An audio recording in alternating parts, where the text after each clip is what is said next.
Next up, we'll hear excerpts of an interview Thistle did with award-winning poet and activist Dominique Christina. Thistle talked with Miss Christina about the Say Her Name movement in addition to the feminist movement and what her involvement has been. To hear the whole interview, visit WLRN's WordPress site and click on the Interviews tab. Say Her Name, I mean, it's a social movement, right? What it was fundamentally trying to do was raise consciousness, or certainly sort of try to emphasize greater awareness about Black women who had been victims of police violence, extrajudicial killings in the United States in particular. This was largely coming out of the idea that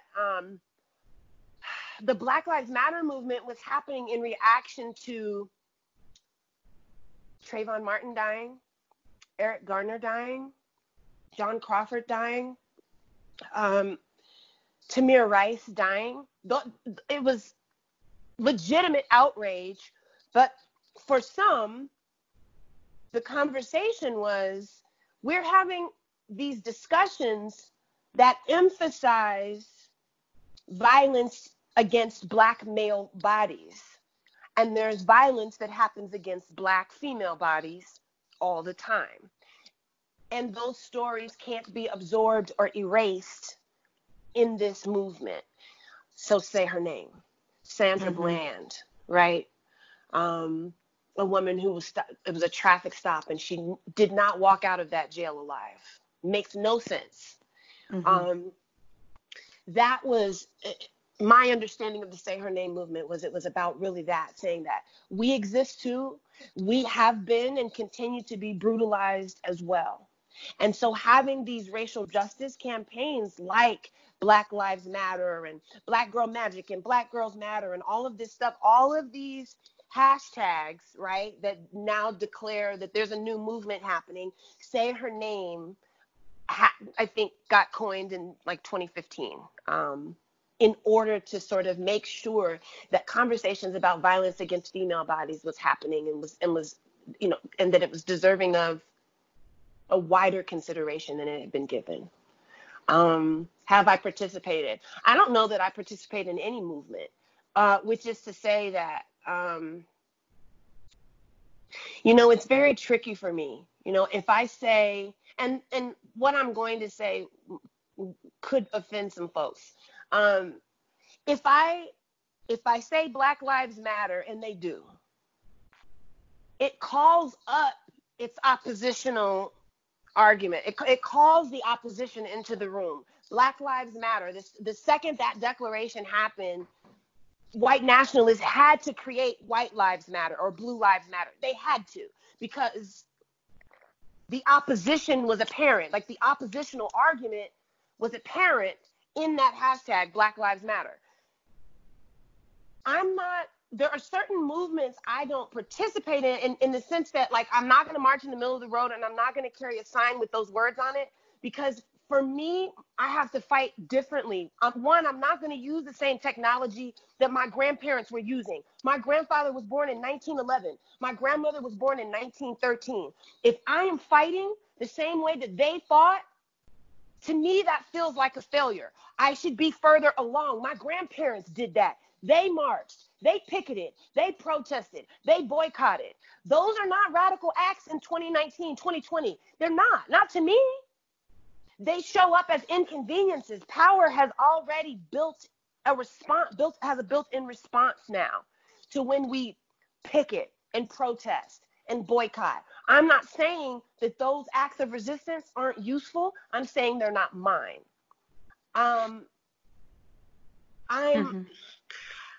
I don't want to give emphasis to any ideology that says I can be legitimately killed.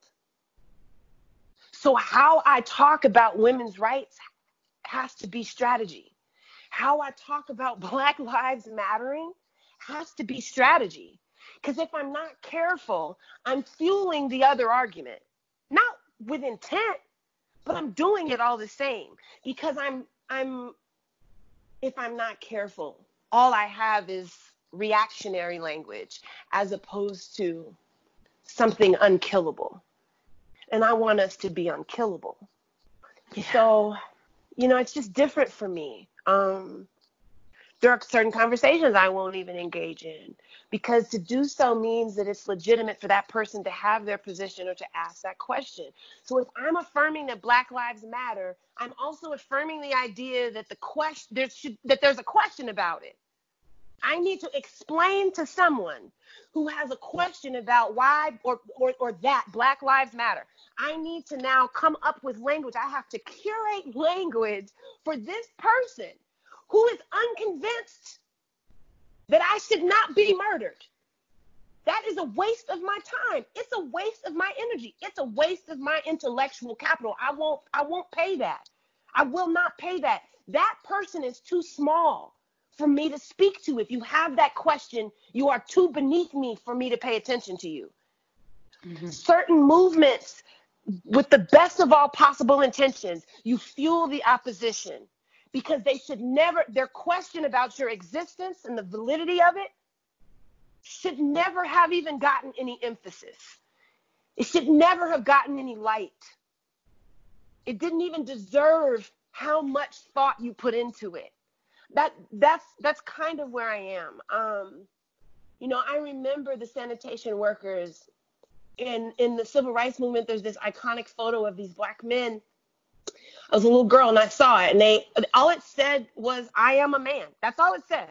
I am a man. All these sanitation workers holding that sign. When I was in high school, I thought it powerful. By the time I was out of college, I thought it tragic. Because who the hell has a question about that? Right.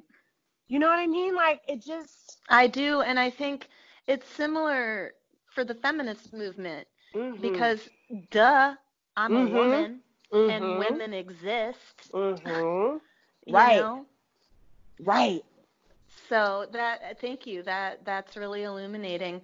So, we're talking about police and state violence against Black people and Black women in particular with the Say Her Name movement. But there's also male violence against women. Can you, domestic violence.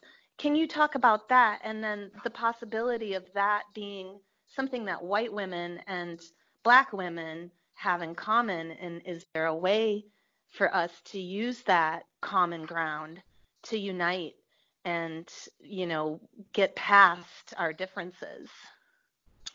I don't know if it's enough. That's my most truthful statement, and I'll try to suss that out. Male violence against female bodies is, I don't know how many civilizations got built without it, which is a devastating thing to say. I say that to say it's ancient. It's tradition for almost any society. It's tradition. And so you're trying to upend something that is baked into the DNA of a place, of a culture, of a people. You're trying to interrupt that. And how do you interrupt it? You can train women to defend themselves. You can allow women and girls to vote, allow them to learn how to read, allow them to have jobs. Do not obligate them to have children. You can do all these things. We've taken all of these steps to try to address the issue of male violence against female bodies and female psyches too. You can teach women how to be warriors. You can teach them how to be spies. You can engage in all of these different acts in an attempt to speak to this tradition. It's a deadly tradition. How do we know that? Because you can be a woman and give birth to sons who grow up to be brutalizers, who grow up to be rapists. And it's not what you taught him, but what space the society allows permissions him to be a monster if he elects to do so. So what do women of all nationalities, hues, and cultures have in common? The negotiation of male violence. That is a fact. The divide happens, I would posit that it happens particularly acutely for Black women and white women, or brown women and white women, that there's a divide. And that divide is your reality, a white woman's reality, is that if she decides to say, screw men, we don't need them, we don't want them, we're better than they are, whatever. And she can do that and be in the preservation of her identity, and nothing about her identity is particularly interrupted. As a Black woman, if I decide to disavow myself from Black men, I'm doing so while also operating under the acknowledgement that they were in that slave ship. Their backs were branded. That they're not the beneficiaries of privilege. That they have been groomed in a culture that has been brutal, that has really normalized and naturalized violence. They've experienced it. They have not been permitted to be good fathers. They have not been permitted to be good husbands.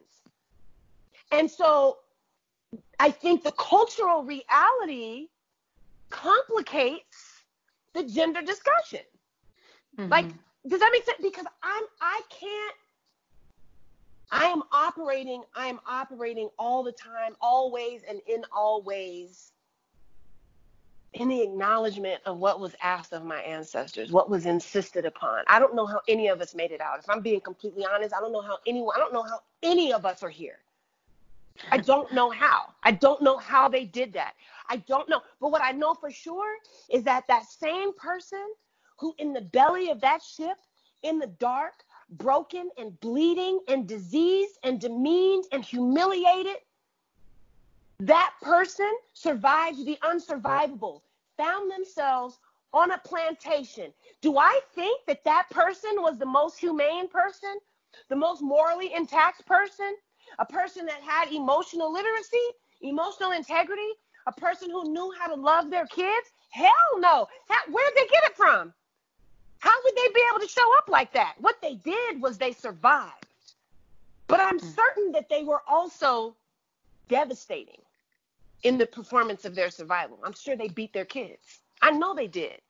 There's a legacy of that in slavery. You needed to. You could not have your children laughing too loudly. So you beat them so that they would be quiet. It's a tradition that hangs on, really.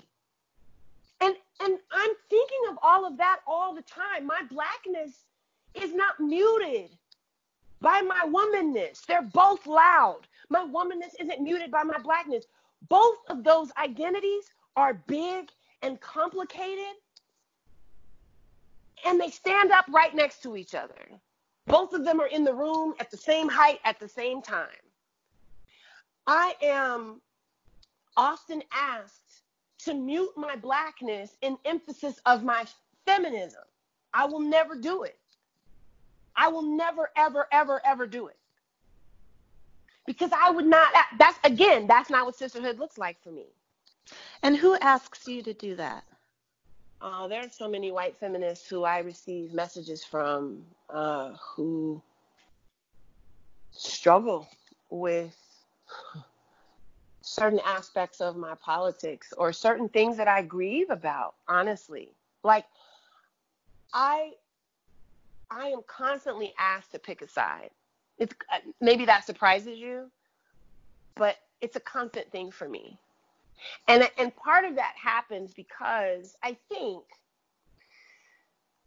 for some white feminists, they find resonance in certain things that I've written. But from that place, they think they know everything that there is to know about me. And that's reductive and offensive, but it happens all the time. And so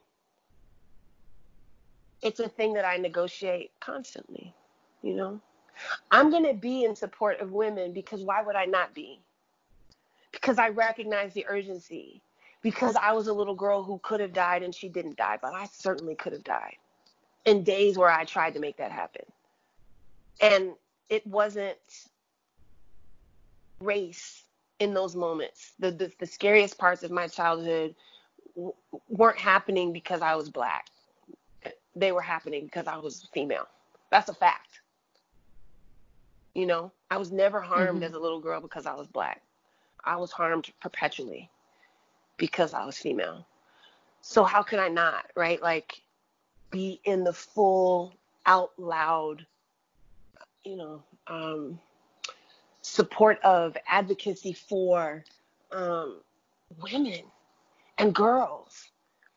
I'm trying to be what I needed. You know, I'm trying to be what I needed. I'm trying to be the tourniquet. I'm trying to be the life preserver. I'm trying to be the wolf. Because sometimes we don't need a goddamn life preserver. Sometimes we don't. Sometimes we don't need a tourniquet. Sometimes we need a wolf, somebody to come up in there and set the room right again. Sometimes we need that. Sometimes we need somebody who's not afraid of the biggest dude in the room. I'm her. I ain't afraid of shit. But I am constantly navigating all of my identities and insisting that they all get the same consideration, the same attention, or at the very least that no one asks me to shapeshift, because there's this one part of me that they understand, but the other part is inexplicable or unfamiliar to them, you know, or uninteresting to them. And so they would rather me kind of keep that part quiet. I'm never going to ask anyone else to do that, so I won't give anyone that of me. You know, It's complicated. It's truly complicated.